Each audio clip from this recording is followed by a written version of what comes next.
Najprej bi rada poudarila, da sem vesela, da se vaja razvija.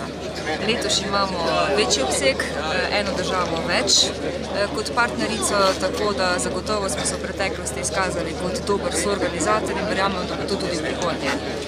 Seveda vaja je tudi obsežnejša, kot je bila v lanskem letu, tako da vse to zahteva še več logističnih, kadrovskih prijemov, seveda kot tudi znanja.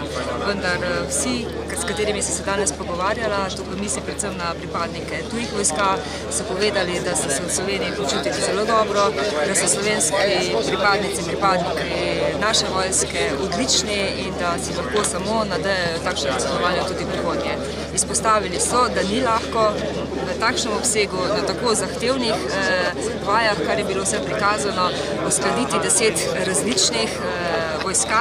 Če pa hočemo delovati usklajeno tudi v realnih okoliščinah, so takšne vaje nujne potrebne in prikazujejo, da smo pripravljeni in da je potrebno vaditi, zato da lahko takrat, ko je potrebno, pa upamo, da to ne bo potrebno. Danes pa smo prikazali tudi predvsem medicinske vse aktivnosti, ki lahko služijo tudi v primeri naravnih in drugih nesreč, tako da smo pripravljeni, dobri, kot nam pravijo vsi partnerji, ki so prišli v Slovenijo in verjamem, da bomo uspehe doživeli tudi v prihodnje.